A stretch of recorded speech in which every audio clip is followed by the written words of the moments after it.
believe in myself, and of course yung support ng family, support ng friends, and of course the mentors, yun yung nag-propel sa akin in this industry. Integrity, diba, in agency leadership, they need to feel and see na alam ko yung sinasabi ko, that isa ako sa kanila. So may group page na rin kami agad, right? May group page kami. Ang dami naming GC. Meron kami GC sa ganito, may WhatsApp. What works with them, works with them. So kung ano yung nag-work, so yun yung ginawa namin. So I value family, security, and health more than the business. The people is really having a hard time adapting to the new, to the technology.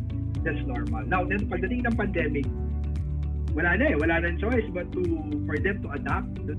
Leadership is leadership, regardless of platform. It's something that you earn. Leadership is service. Leadership is motivation. Leadership is inspiration. Leadership is relationship. If you don't have that relationship, you don't have that foundation, the virtual leadership will not work. I need to make sure that ako yung mauna. Your technology, your proposal, okay, should be better, faster, and cheaper. We need to make sure that we need to inspire and move our people to have that growth mindset. Technology is here to stay. If we don't accept technology, we die. As a leader, we need to be patient. We need to make sure that we guide them more than anything. Life is beautiful and everything is beautiful for me as of this time. Yun, ginugol ko talaga yung buong oras ko sa paghahanap all over the Philippines. Wala pong agency business na walang leader. It was building lives, building leaders. Ang dami pa talagang magagaling na pwedeng maging leader sa industry na to. Family support is very important in doing the agency business. I'm so fortunate that my family are all into this business. Usapan namin apat na mag-bolt in na tayo, no? Mag-full force na tayo. Tinitingnan ko talaga yung progress ng economy ng isang lugar. Yung saturation ng business, it takes a lot of research. Huwag padalos-dalos. In-establish ko muna yung pwede kong kausapin. A person who has the center of influence. Daming magagaling sa kanya-kanyang mga field nila sa industry.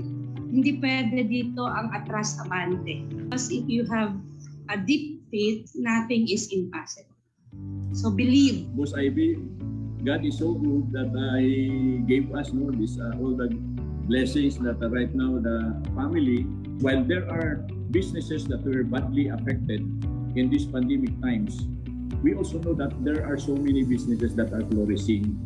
So the people who are working in these industries, who are making good during the pandemic times, are actually very potential big market for us. The need for life insurance and medical insurance become more real and urgent. People now consider setting aside their funds for life and medical insurance as one of their top in their priorities. People are just seeing what the agency had achieved. What they did not see are the story behind, story of failures behind the agency. They will not only have confidence in their leader, but more importantly, they have confidence in themselves. The power of practice. Kailangan para ma-master natin yung lahat ng ginagawa natin, but we have to develop leaders. Yung lahat tayo parang merong pagkakataon na maging leader given the opportunity and the power of yung relationship. So, pinaka-joy na masasabi natin sa career ko is pumakita ko na lahat ng mga kasamahan natin successful. Connect is the word.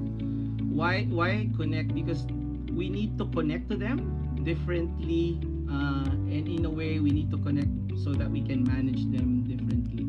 Because of the pandemic, certain shifts in behavior came about. So now millennials and Zoomers are now more focused on job security, health, and welfare of the family. So 80% of the millennials and the Zoomers were badly affected by the pandemic. That means 80% has lost their jobs. Why? The Gen Y or the millennials, meron silang view of the world that it is my way of looking. Mas marami yung nag-try being entrepreneurs. And so we need to put them in a program where they can learn and also touch the more important aspect of their being, which is, it's for me, what is the mission about and what is the value of this job. Ana sa insurance kasi, di ba, it's saving lives, savings, finances. We need to talk to them more on that. I want to be remembered as an influential leader. Hi Shane, good evening. Good evening, Maayong Shane. gabi sa tanan. It's my first time, but I'm excited to share something valuable to everybody. And it's so challenging to get a significant income from this industry if you do not do it full time. You know, it makes you humble, and I thank the Lord for that because talagang sabi ko, thank you Lord for making me humble pa. And we're used to talking to people, number one. Number two, every week we have our product presentations to our doctors as well. So we do that here in the insurance industry. We also do our presentation to our clients. And third is, we're used to going out, help him or her realize that he needs to do this discipline so that makuha niya yung goal niya, yung target niya, yung dream niya. Then somehow they're amenable in doing, you know, the discipline. I mean, pandemic really gave me something na, I mean, it's very valuable and it helped me a lot grow my business. There's something in this pandemic that will push you, you know, out of your comfort zone. It's up to you if you will, you know, get out.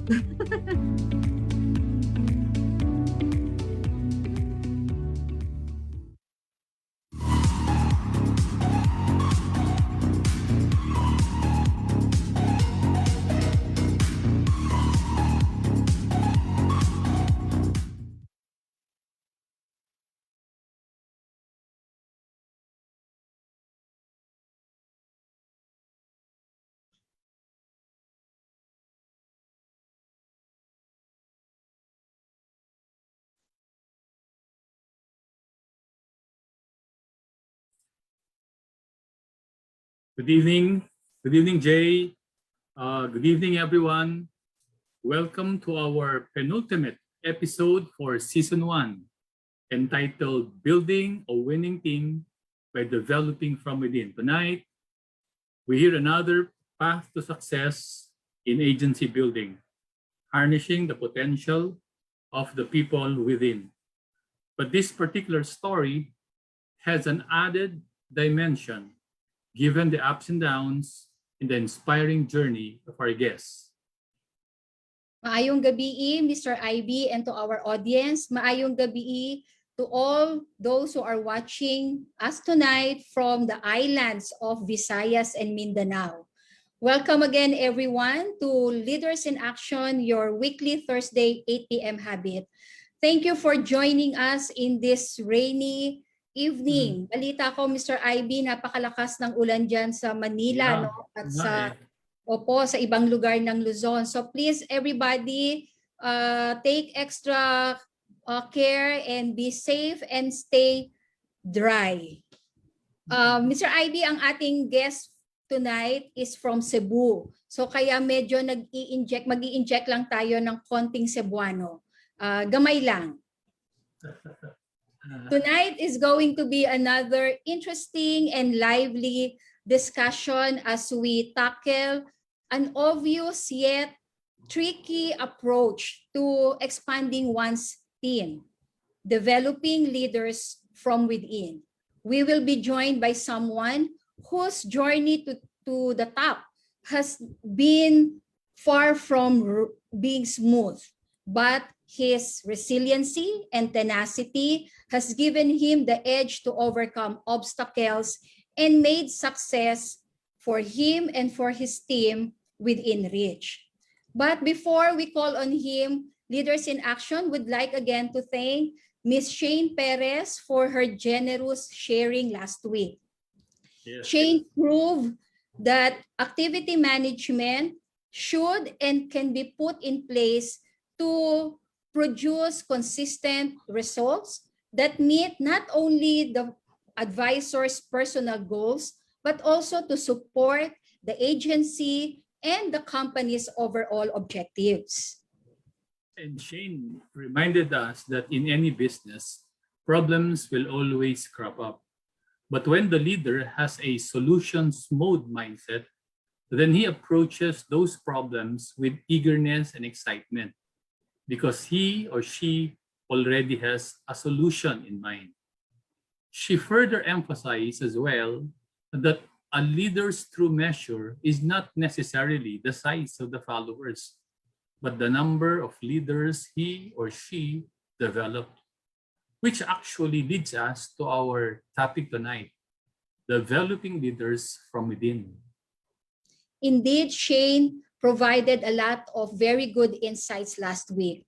For those of you who missed the episode or you just want to review and recall the many great ideas shared by Shane, you can again watch the videos, both the highlights and the full interview through our Facebook page and YouTube channel.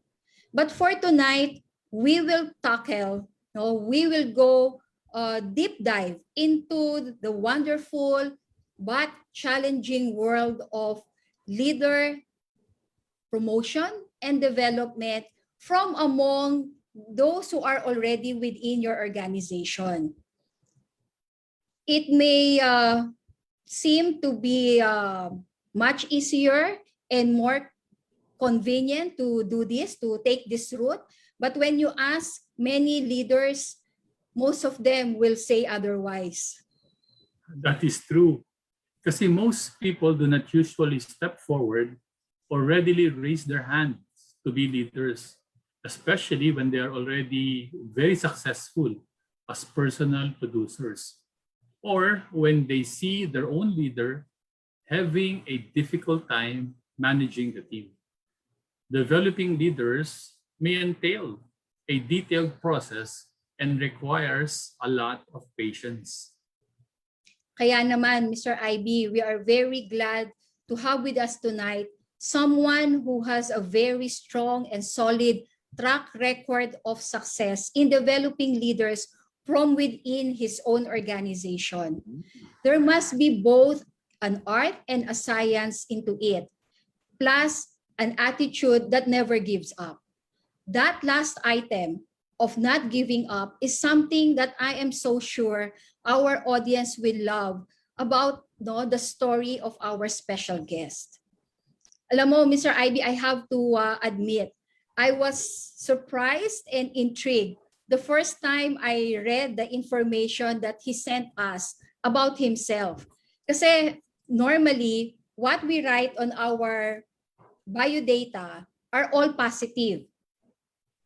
Ano ba yung naging successful tayo, what we are best at, saan ba tayo nag-excel, etc. But in the case of our special guest, at least more than half of the information he shared talks about, outlined yung kanyang mga past failures.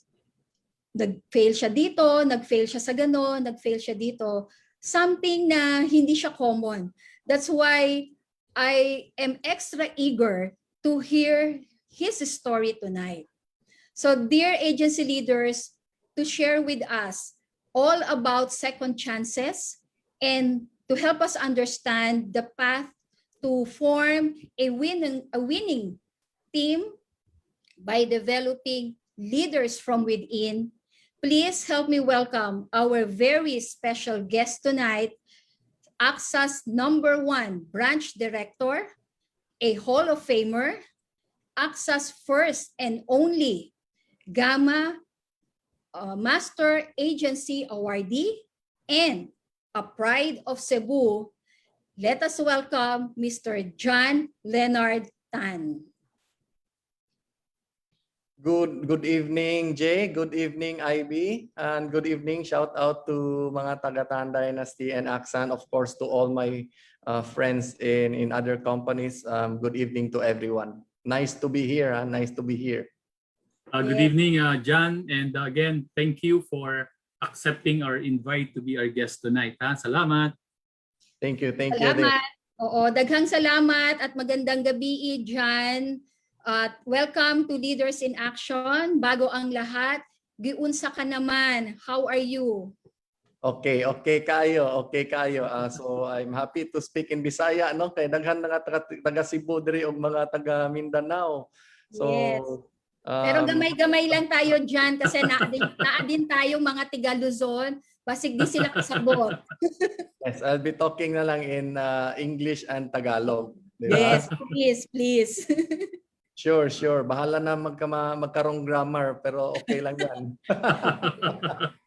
Magkakaintindihan tayo.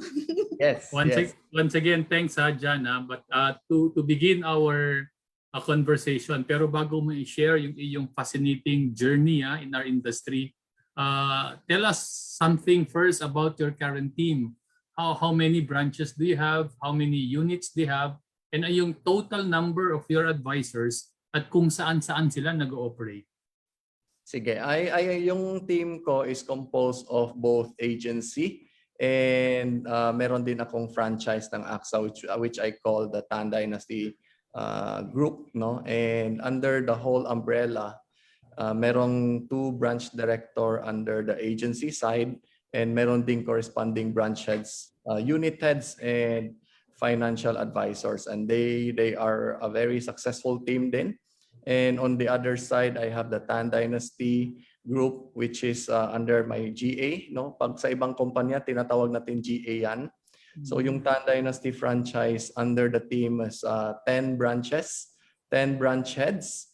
Merong 2 onboarded na and merong isa papasok pa lang and mga 3 to 5 branches more na on the pipeline. Plus yung mga number of unit heads, I think hindi ko nakuha yung exact figure. Nasa 115 to 125 siguro. Wow. Plus meron kaming mag-onboard na mga almost 20 unit heads. Meron lang konting delay, di ba? Alam naman natin yung challenges when it comes to yung mga exams. Yes. But definitely mag-onboard sila. So I'm looking forward to end siguro the year mga 20 branch heads under the Tan Dynasty group and around mga 150 unit heads. And yung number of financial advisors are over 1,000. Wow. No wonder, John, that you are AXA's #1 branch director and sabi nga ni Jay, Hall of Famer and the first and only Gamma Master Agency awardee. So once again, congratulations for your achievement. No? But as they say, big things often have very small beginnings. And yun yung sinabi rin ni Jane sa iyong resume, maraming nakalagay doon a number of your failures. No? Siguro, prior to joining the industry, what were you into? Anong ginagawa mo? And what led you to join life insurance? Ay, grabe. Grabe yung story sa buhay ko eh. Can you imagine yung I experienced 2 bankruptcies, no? One in 1993 and one in 1999. And aside from the bankruptcy, I'm also someone not good in school. Palagi akong bagsak. And FYI lang sa lahat ng mga viewers natin dito. Proud din ako na even sa first take ko ng licensing exam, bagsak din ako. No? So bagsak ako sa first licensing exam, imagine. So yung background ko talaga is really failure, and I think there's nothing wrong with that, no. In-emphasize ko lang yung failure because I attribute a big part of my success today from the failures na na-experience ko, because those failures parang it made me it developed my strength. And for most people na hindi sanay sa failure, sanay ako sa failure. So pag sanay ka sa failure, when you fail at something, especially in our industry, maraming rejection, parang baliwala lang sa'yo, di ba? So it developed my strength, it developed my foundation, and the more I failed, yung sa experience ko lang, the deeper my foundation as a person and in this industry. So yun ang pinakapuhunan ko sa negosyo na ito. So I failed, and my first job, yung first salary ko 4,000 pesos as a computer encoder ng isang department store, no, grocery department, no, ng isang store dito sa Cebu. And imagine yung 4,000 yung salary ko. And I can't imagine how to live with that 4,000. And nagsa-sideline ako. I bring 6 pork chops every day sa office para ibenta ko sa colleagues ko. Kasi yung isip ko, 6 pork chops, magpa-profit ako ng 5 pesos each. 30 pesos na yan, di ba? And 30 pesos times 30 days. Kasi hindi ako nag-day off kasi bankrupt kami, walang pera. So 900 na yan. So almost 25% ng monthly salary ko. But that time I realized it's not leading me somewhere. So sabi ko, I have to shift direction and I have to look for other ways. Kasi yung dream ko talaga is to rise back up. No, yung that time prior to our bankruptcy, well off naman yung family ko. And meron kami shipping business, yung mga bakery, rattan furniture factory, but nagbabankrupt talaga down the drain. So it was a very painful experience, and it developed my strength, no? It developed my winning attitude na hindi ako papayag na hindi ako magra-rise up back again. So very nice. Again, very nice initial story. John, paano ka naman napunta ng insurance? Yeah, that time, naisip ko, sige, I'll resign kasi yung trabaho ko is not leading me somewhere. And I have to rise back up again kasi yung mindset ko, once a giant, always a giant. Diba? Pag nabagsak tayo, babangon tayo as a giant pa rin. So that time, my mom, buti nga my mom, during those years na nagre-recover kami from bankruptcy, she joined, she was recruited, no? Special mention, grabe yung utang na loob namin sa kanya, no? I really parang dedicate a part of my success to him and our success siguro sa insurance industry. To Henry Gokwan of True Life, no? Kasi siya yung nag-invite and he was the instrument God sent to my family sa insurance industry. So my mom started there and she was one of the MDRTs. And during my struggle days, yung nasa trabaho ako, naisip ko, papasok na lang ako insurance, no? And my mom kept on convincing me to join the insurance industry. So finally, after 2 years, kasi matigas yung ulo ko, gusto ko pa rin magnegosyo, no? Magnegosyo. So I joined and I find it difficult. I find it difficult and just the same as everyone.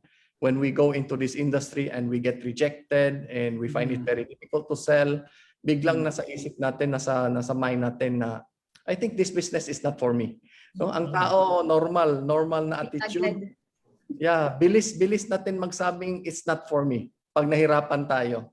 And that made me realize that success is about attitude and mindset. So that time, I have a loser's mentality. So I quit. I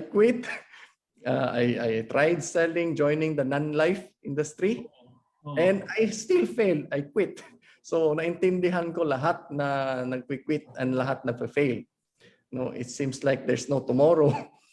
And that time, I was invited back sa industry by AXA. And guess what? When AXA invited me, sabi ko, please don't bother inviting me again to the industry. Kasi it's not for me. Kasi di ba pag nag-fail na tayo, meron tayong not so good experience because we failed. We easily say to tell ourselves na it's not for me. But thank God, I gave myself a second chance. It could have been a very costly no. I could have lost everything I have today. So thank God. And that time, pumasok ako, I just changed my mindset. Kasi John, sorry. I gathered also from the last time that we talked that na-mention mo kasi, di ba, from True, your second try attempt in insurance is already with AXA.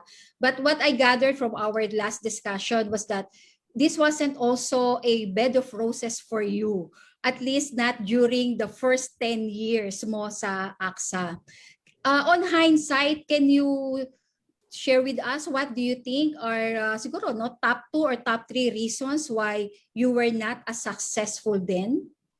Yeah, I think that time when I joined AXA, it wasn't diretsong bed of roses, di ba? And I have to pay the price of success, and I still failed for the first 10 years. Failure, not necessarily walang successful people in the team. Failure, ibig sabihin ko, I am a failure that time as a leader. I failed to build the culture that I want. I was a leader na pag merong conflict sa team ko, hindi ko marunong mag-ayos eh. So wala akong conflict management skill, di ba? Alam natin, very important skill in leadership in our industry. So wala akong conflict management skill, wala akong public speaking skill. I can't talk in front of even 2 people. And wala akong belief din sa product, and I had a lot of doubt, and that's why for me doubt kills more dreams, no, than challenges.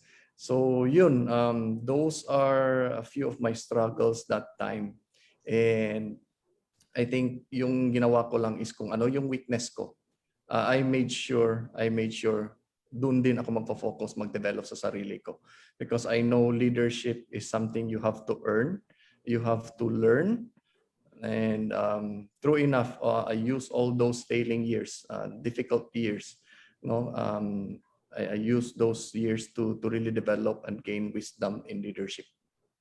What do you consider as the turning point for you? What made you or enabled you to turn things around in your team? Kailan nagsimula yung turning point? Yeah, I love that question because I think that has a very beautiful answer, no.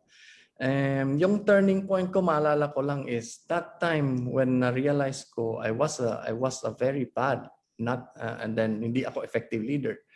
And that time doon pumasok sa ulo ko na the best way to really succeed in business or in even relationship, in marriage or anything is to put Christ at the center. So yun, I place Christ at the center of my business. And what do I mean with that? No, not only I pray, not only I devote my success to the Lord, but I use Christ's principles of leadership. And malaking tulong siya, and you can never go wrong, no. The instructions, the leadership principles of Christ, he is the only perfect leader in this world, right? Sa history natin, he's the best leader. He's the not only best but perfect.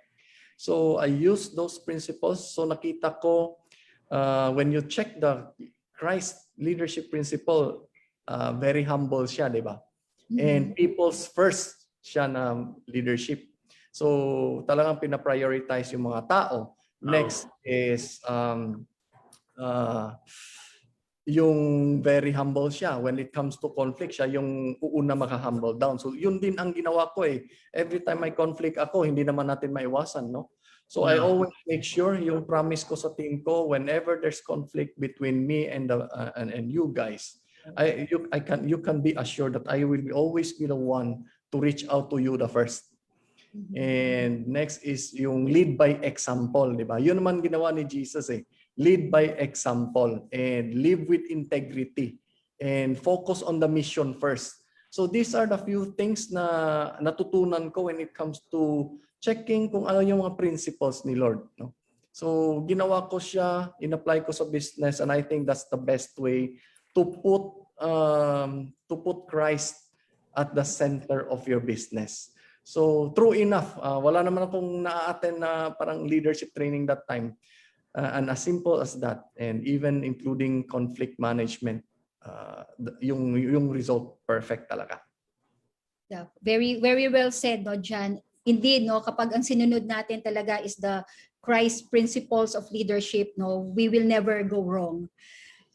John, I also understand, no, that talagang nag-umpisa ka under the traditional agency, and then later on you ventured nga into parang franchise, no, which is you now call the Tan Dynasty Group.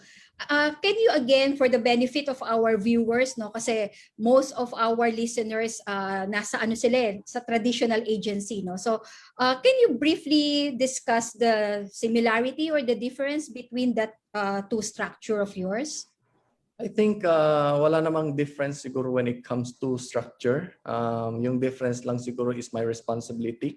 So under the franchise, I have to provide office space. I have to pay the overhead costs, but it's still the same. But I think the difference lang and what really made me work hard is when I had the Tan Dynasty franchise, because napipilitan akong magtrabaho eh.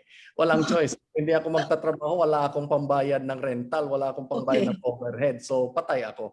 So I even spent 2 years losing money, paying the price. So I think yun ang malaking difference lang. But when it comes to running the team, growing the team, both is perfectly the same. Both are perfectly the same. How do you divide your time between the two structures? Between your two?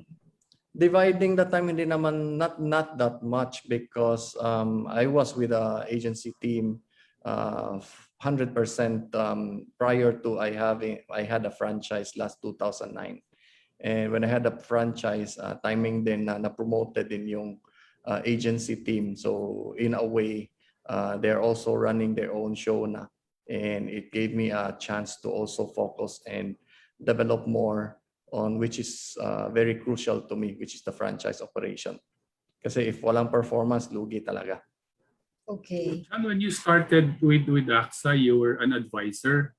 What made you decide to recruit and develop your own team and then develop leaders as well? When I started AXA, actually, diretso na ko branch head. Right. Naging branch head ako at I think 22 years old. Yeah, I think 22 years old nagiging branch head ako, and actually that was a recipe for failure. Nagiging branch head ako na wala akong experience, no? Walang experience, walang track record of success.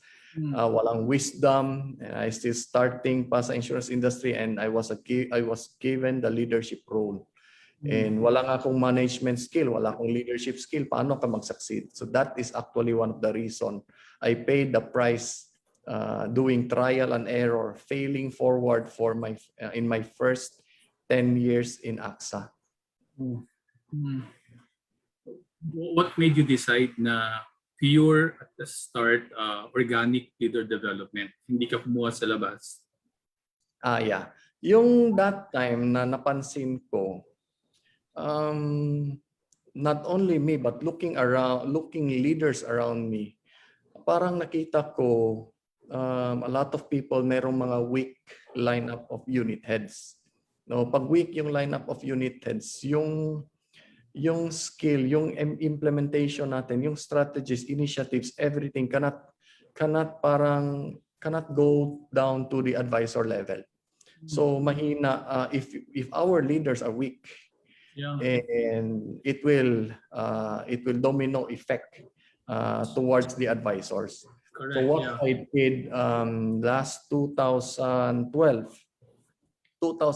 December, sabi ko I have to do things differently.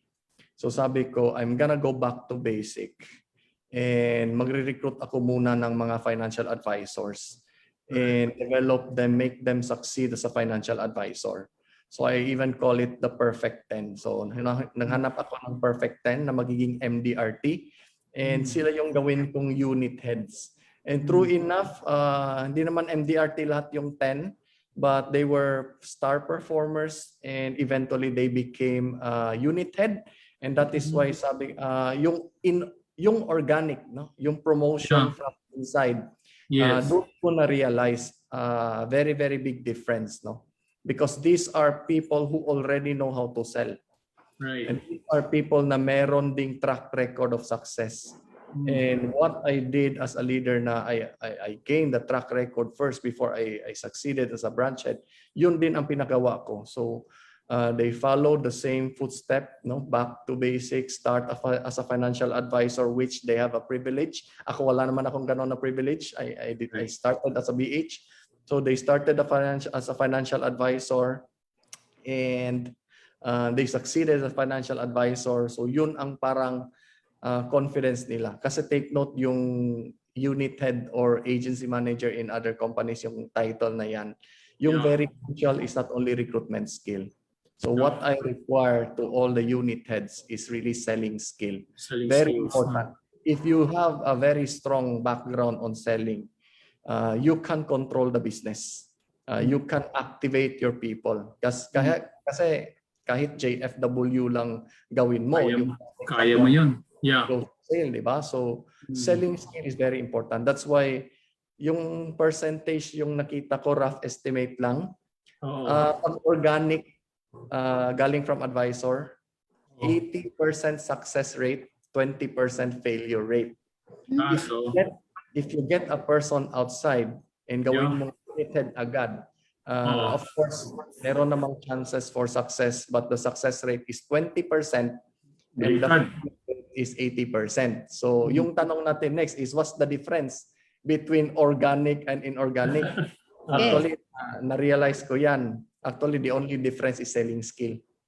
Selling skill at selling experience. So yung ginawa ko ngayon, I get inorganic na. I get inorganic managers outside the industry, and I made sure na meron silang selling skill, selling experience by making also a big percentage of their activity devoted to selling. Jan, balik muna tayo dun sa organic, ha? You said, which is yung strategy mo, get the perfect 10, from the perfect 10, you develop them to be leaders. Paano mo sila na-motivate, na-enganyo to become leaders when they are already successful as personal producers? Actually, it's funny nga kasi when they started performing as a financial advisor, wala naman sa isip nila magiging unit head agad-agad. Yes. But hindi din nila na-expect that, and I think same with a lot of people here, once you succeed as a financial advisor, marami din kayong friends na maka-notice that you started to become successful in what you do here in the industry. And biglang yung mga friends na yan magtatanong, paano ba ako magjo-join? When that happened, bigla yung performer no na financial advisor will think na, nga no, baka buti na lang or buti nga mag-manager na ako. So actually that opened their minds, and happy naman din ako para because I believe bringing people to success, bringing people to excellence, you must also give them a new challenge, bigger environment to succeed in. Jay? Yes. John, having said, you mentioned earlier that based on your experience, ang success rate ng organic is 80 versus parang 80-20 in favor of organic versus the inorganic na 20 and 80. Having experienced that, what made you go into external leader recruitment? Bakit mo naisip yung ruta na yon? When I realized na the only difference for inorganic and organic is actually the selling experience and selling skill. Yun, sabi ko, sige, I think it's time to get people outside the industry, and basta my leadership potential, my management background, give them the opportunity, and yung importante lang is to really let them pass through those months na talagang 50% of their time or even 70% of their time, baka first 3 months, they will also devote their time more on selling. Kasi yung difference lang yung selling experience. So why not make those inorganic managers, get them on board and give them those selling experience. Close or not close, okay lang yan, basta may selling experience sila. So yun yung pinaka parang program that you put in the agency to make sure na magiging as successful yung mga external leader appointees mo.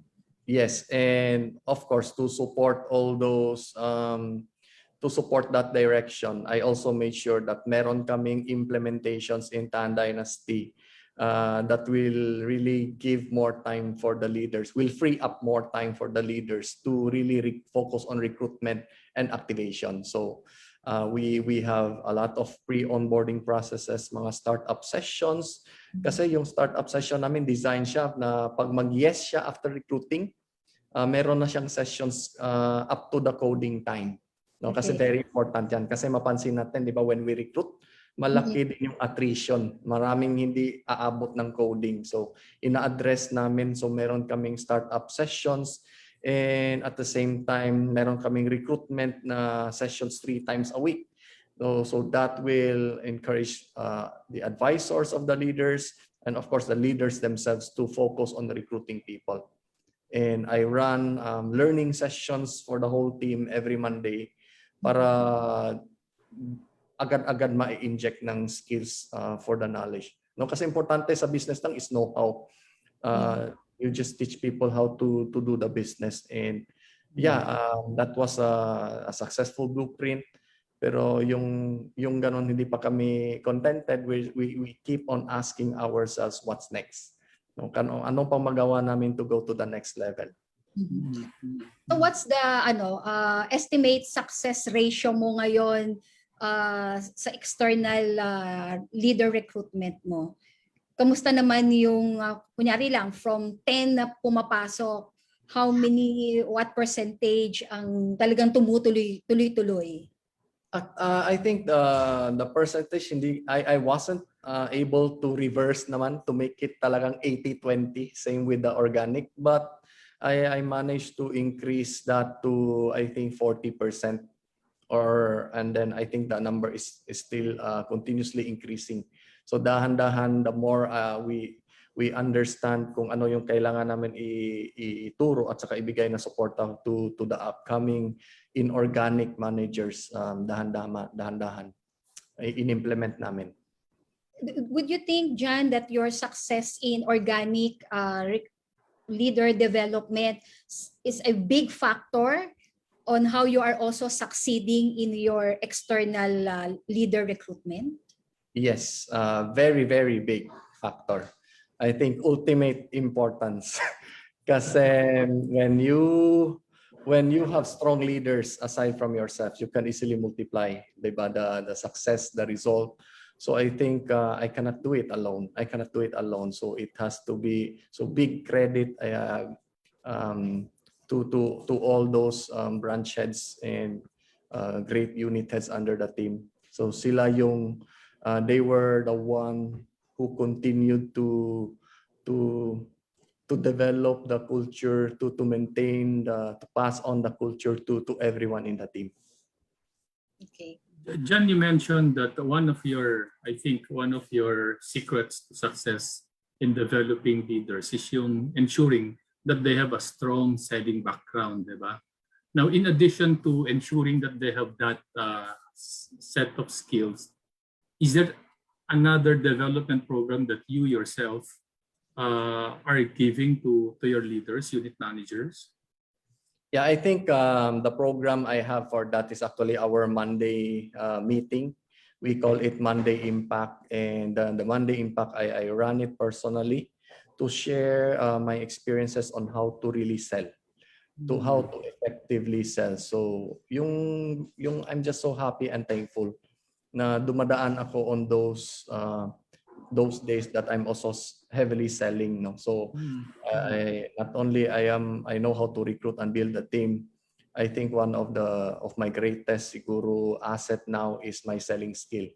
So knowing how to sell, understanding clients, understanding your financial advisors, and connecting them together will result to a sale. So yun ang ginagawa ko. I always make sure I teach people how to sell. Kasi end of the day, our industry, if tanggalin mo lahat ng initiatives and activities natin, actually end of the day, the bottom line is closing a sale, di ba? You have also developed branch managers and branch directors, di ba? Again, nagkusa ba sila or how did you persuade them to, sabi mo nga, level up to the next position? I think when I noticed that they are ripe. No, I think one of the most important skill of a leader here is to know or to have that eyesight and foresight to check kung kailan hinog na yung tao. It's very important because if hindi pa hinog, you promote someone, that person will fail. And if overripe din, baka mawala din yung tao. Kasi diba, I've seen in a lot of organizations na super tagal yung promotion. No? Overdue yung promotion. And yung kapalit dyan, you will lose that person. And yung a lot of organization din, half-baked pa yung tao, pinopromote na. Hindi pa yung ready. So that's another recipe for failure. So I think the best way is really to have that eyesight and foresight. And I think it's very, very hard to describe it when it comes to putting in a criteria kung kailan mo i-promote. Of course, isa sa mga criteria is the performance, di ba? But you have to factor in the maturity of the person, the leadership, the wisdom of the person. That is very important. So when I sense that the person is ready, I will always make sure I'm gonna give another room for growth, because the enemy of this of success, or not only in the industry, is when a person wala na siyang room for growth. And I think that's where a lot of leaders fail also, no? Not to provide a room for growth. And aabot ng time na yung skill ng isang tao or yung success ng isang tao parang umaabot na sa level na wala na siya mag-grow, and people will get frustrated and people will leave the team. So I make sure that we maintain that position. We maintain that concept or logic na we promote people when they are ripe. I think that's you've touched also the very important point in our business, which is retention, di ba? Recruit ka ng recruit, kung nawawala naman parate, parang sayang, no? But in your case, that's also one way of making sure that the people stay with you, because they still have goals to aspire for. So what other things that are you implementing in your big group that in a way make people stay with you? I think the number one factor that people stay, and the number one factor that a team grows or an organization grows, is culture. For me, diba, we know as an individual we will succeed if we have the skill and hard work, and that is success. But in building the team, we don't only need skill and hard work or skill and effort. We don't only need that. We need culture, because culture is the one that grows the team. It grows an organization. So we make sure as a team that we maintain that level of culture na dynamic. We call it a champion culture, and that is why yung ano ko dito, hashtag is champions forever. So yun maintain namin, and we always make sure, and I always make sure as a leader, kaming mga leaders, we always make sure that we continue to raise the bar for everyone.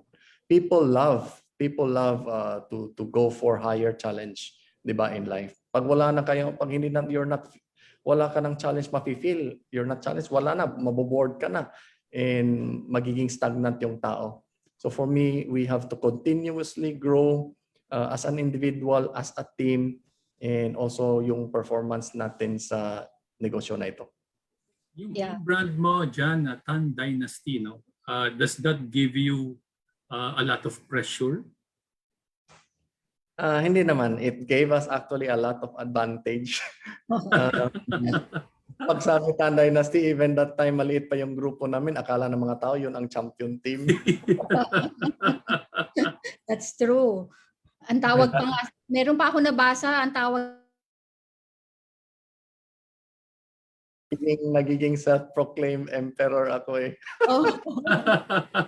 So talagang may branding na yung agency mo. Now talking about your agency, very very quickly, i-acknowledge ko lang dyan, ang daming mga rara, ang daming mga comments, positive comments sa'yo dito, no? Wow, Sir Jan, sabi ni Joy Ruth Del Socorro.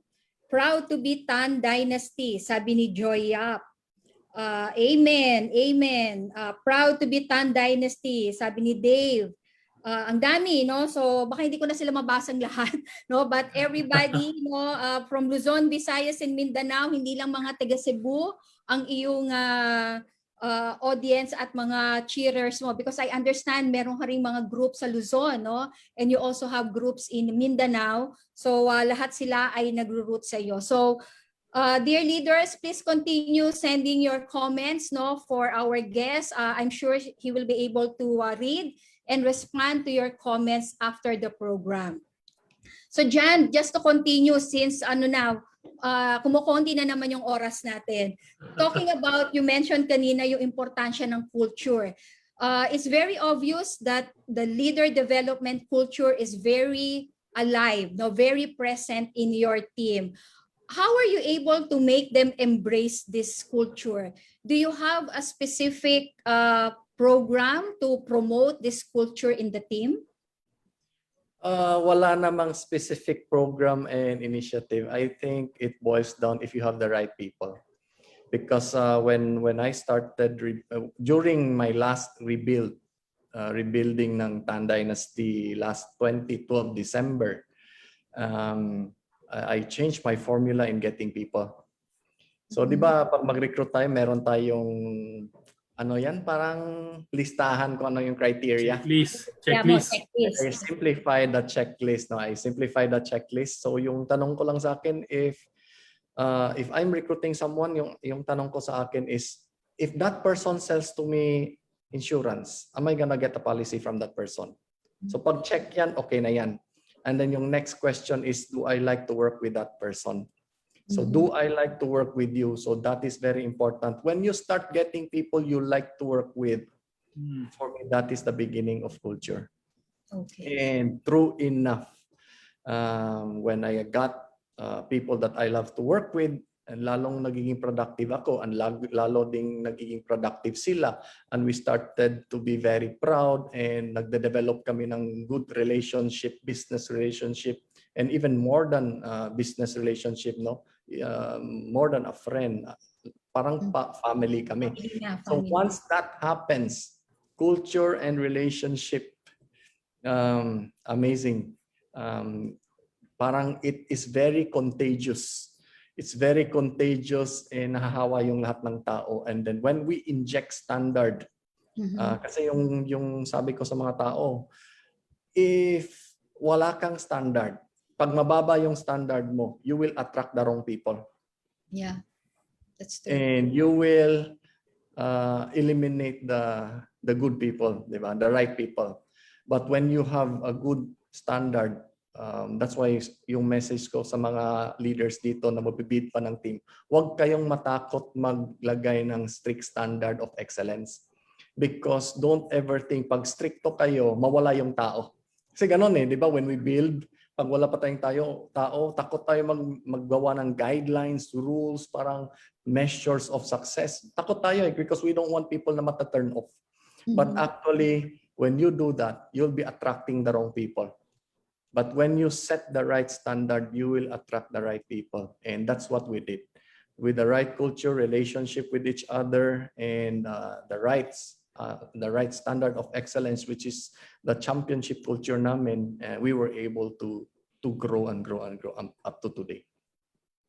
Galing, ang galing. John, you already have a big group right now, no? Siguro, and it came from a set of big dreams. So, ang tanong naman is that, what is your next, as far as your dynasty is concerned, in the next 5 years? Sige, yung before, yung dream ko is to become a dynasty. And now that we are already a dynasty, tinanong ko sa sarili ko, what's next? Di ba? We should ask ourselves the right question. Sabi ko, what's next? So yung pumasok sa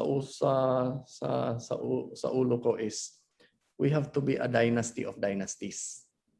And before then, yung gusto namin is to be champion. And sabi ko ngayon, we're no longer a champion team. We are a team of champions. So yung goal ko for the coming years, and kung hanggang siguro tumatanda ako dito sa industry, kasi sabi ko sa mga tao, I'm not only full-time in AXA, I'm lifetime in this. Yes, no? I'm lifetime. Sabi ko, yung goal ko na lang, as cheesy as it sound, no? Yung gusto ko lang is I will see yung mga tao under the Tan Dynasty group magiging very successful, and to the point that they will also reach their dreams in life. Very, very important yan sa akin, that they will see, they will reach their dreams in life. And of course, yung hingi ko lang sa lahat ng tao in Tan Dynasty, when you become successful, always make sure to use it to glorify the name of the Lord. Yun. Very well said. Ganda. Ganda, John. Unfortunately, ito na. I am into my last questions already, John. Patapos na tayo. Bale, one question lang to pero for two groups, no? Una muna, John, what piece of advice can you give to those advisors who might be listening to us but who are still having second thought of pursuing the leadership role?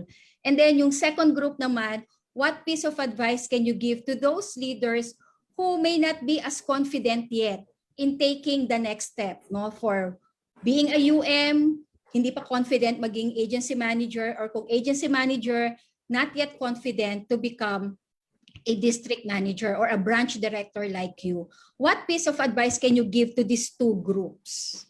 So yung first advisor, no, na meron pang nag-hesitate pang maging leader. Magiging leader, yung sa akin lang is the best way to really grow yourself in the business is to become a leader. And I think if you are a very successful advisor right now, and for me, always parang don't just think about yourself, that if you're a financial advisor, wala kang problema because you're closing sales and then you're happy with that. Always remember to also be an instrument for other people. Kasi for all you know, the success that you have right now, no, you have to use it the right way. You have to use it to also help people develop financial advisors that will be able to change their life in the business. Kasi the best person who can develop a successful advisors in the future is really yourself. Yourself na you are a very successful financial advisor. So, and dadating kasi yung time na ready ka na. So for me, nothing, if you really want to grow in this business, then you have to go up when it comes to position. It doesn't mean higher position, higher income. No, meron namang financial advisor earning higher than a unit. Yeah. Diba? Yeah. It doesn't mean, but for me, use your God-given talent to also help other people and multiply yourself. Kasi yung sa akin lang, the only way siguro if ako yung financial advisor and I will go up to the next level is, I think, the word scalability. I just want to multiply, and I just want to multiply the work hours I can do in a day. Diba? Kasi pag tayo financial advisor tayo, we are limited to 8 hours siguro. Yes. If you recruit people, build your team, you'll be able to scale up your work hours per day. So you'll be able, like me, if I have 1,000 agents, for the sake of computation, pag 1,000 advisors, kahit magtrabaho ng 4 hours per day, that's already 4,000 hours per day. So sigurado malaki yung income mo, di ba? So ganun. And for leaders na medyo hesitant because they are afraid of the role, don't be afraid of pressure. No, you must accept that in anything, in growth, in anything that you want to achieve, there is always a price to pay, and there is always fear. But yung sa akin lang, okay lang if you fear, because meaning you are concerned. Yeah. But don't ever doubt yourself, because again, doubt kills more dreams than failures or challenges will ever did. No, so don't ever doubt, and that's actually one of the things that I failed during my first attempt when I quit. No, because I doubt myself and I doubt the industry, I doubt the company, the products. No, but for me, bahala na ma-disappointed, ma-frustrated, or even you get rejected. Basta don't ever doubt yourself. You have to be confident. You'll never see a champion that will doubt himself. Yeah. Galing John. Thank you for those sharing. Jan, ang dami mo nang nasabi about leadership, no? And they're all talaga naman very valuable insights. Dun sa marami na yon, pwede bang pumili ka ng isa na talagang helped you and which the viewers can actually also hold on to be equally successful? I think nothing beats the Christ principle of leadership because it's perfect.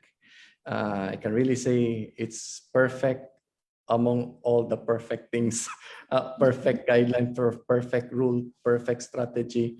Nothing beats that, no. Pati yung conflict management, you can also base on that sa Christ principles of leadership, that you have to be humble, no.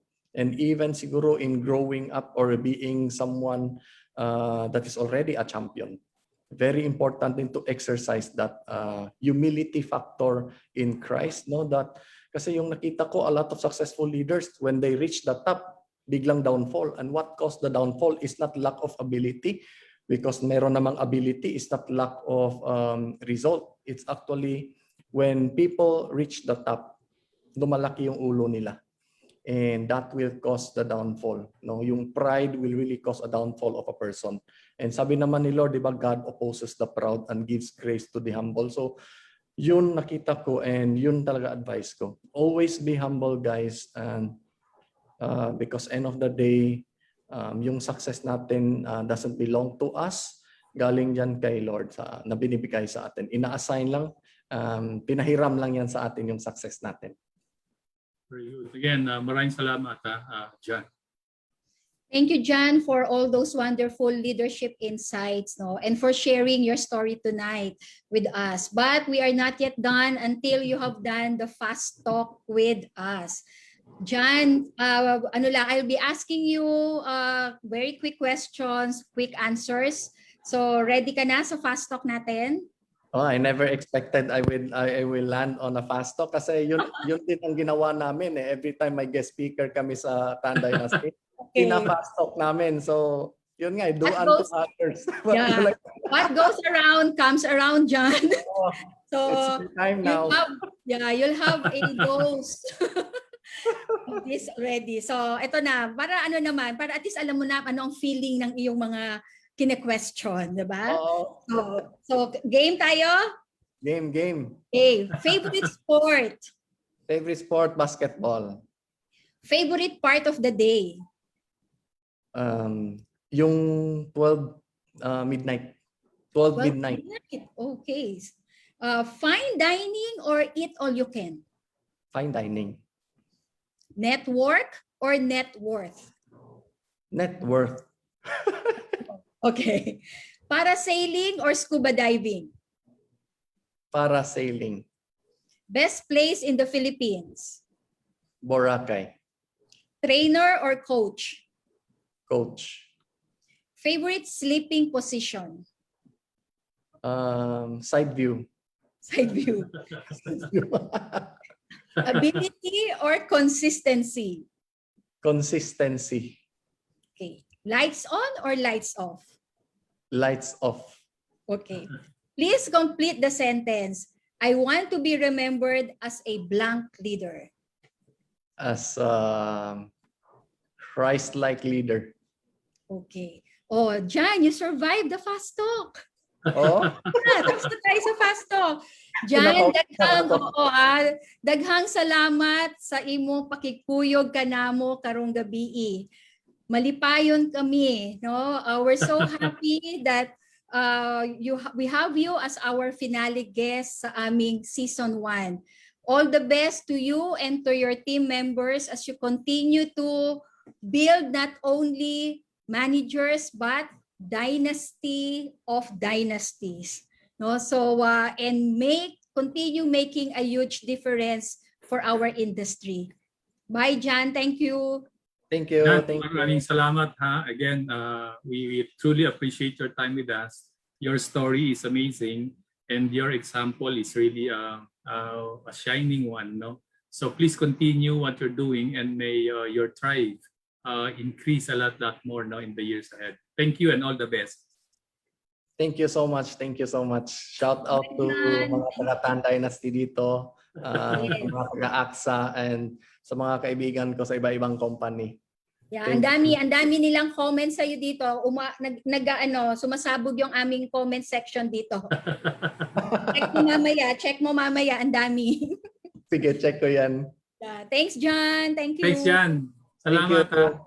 Bye-bye. Thank you. Bye-bye, Jan. Bye. Thank you. Wow, ang galing-galing ni Jan, no? Ang dami pa natin pwedeng marinig, kaya lang kulang na tayo sa oras, no?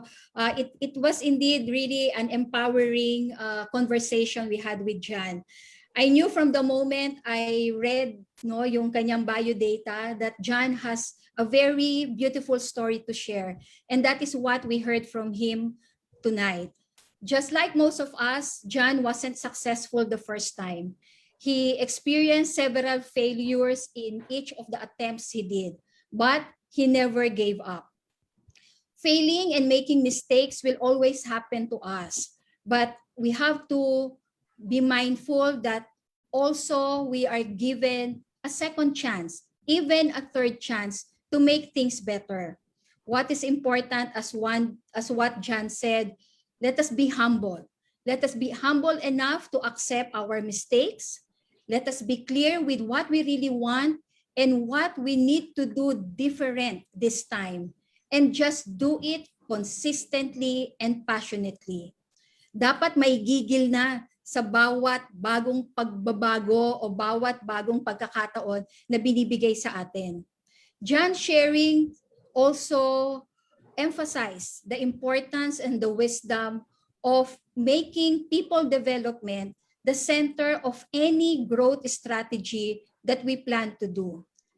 Effective leaders know that when they develop, when they help develop, grow their people, and make them successful, whether you like it or not, you will also be successful. So thank you again, Jan, for all those valuable sharings that you gave to us. I really am very happy that we have Jan for this episode. No? And again, his stories and his sharing truly are very valuable and very timely at this point. No? Big dreams drive leaders to think long term. Strategic thinking is important to achieve a sustained and significant growth. John was doing well with organic leader development, but he felt that he can still move faster, such that he decided to start inorganic leader development.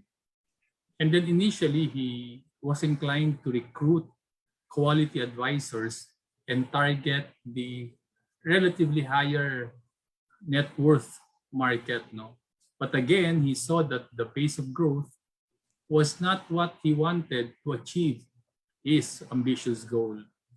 And therefore, he made another strategic decision. This is important, especially today, because of the many changes and opportunities that are arising even during COVID. So leaders must be in a position to make that decision to change. And again, this simply tells us that leaders must be very conscious of the developments that are happening outside their own team, in the industry and in the market, to identify emerging opportunities and then harvest them at the right time. The strategic leader quickly adapts and pounces on those opportunities. We've just heard tonight one great example of a strategic leader with glowing results. No? So we hope that you will get a lot from what John has shared tonight. Yes, that's very true, Mr. Ivy. At this juncture, we would like to thank a former colleague and our special friend, Ms. Lali Dolor, for connecting us with John. Lali is the Leader Development Head of AXA Philippines. Mr. Ivy, si Lali is the one responsible, and she was the one who made it happen for John to join us tonight. So Lali, maraming salamat sa uulitin, because we know that there's still a lot of AXA leaders with equally beautiful and inspiring stories to share. Thank you, Lali. You're helping us help more leaders to become successful. And as we earlier mentioned, John is our last guest for our season 1. Next week is our season finale, no? And there will be a twist in the format of Leaders in Action. And this is also in response to some of the suggestions of our viewers na instead naman na kami ang mag-i-interview, kami naman ang i-interviewin about leadership. And to act as our guest interviewer, we will be joined by another good friend, former colleague, and now working with Sun Life, si Miss Jenny Del Mundo. I thought makakalusot na tayo, Mr. IB. Hindi pa rin pala. So masasalang pa rin tayo next week, no? But I am looking forward to having Jenny with us, no, next Thursday. As you mentioned, after next week, Leaders in Action, my dear leaders, will be on a 1-month break.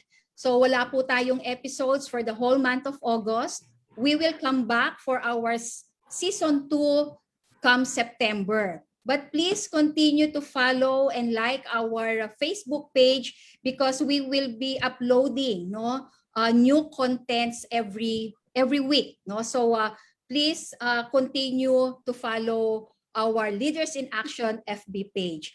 So dear leaders, as you have joined us during our maiden episode last May, we hope to see all of you again. Please do join us again next week for our finale episode for season 1. So that is next week, July 29, Thursday, 8 p.m. here in Leaders in Action. Real Leaders, Real Stories. Real Talk. Bye everybody. Stay Bye. safe, stay dry. Okay, bye.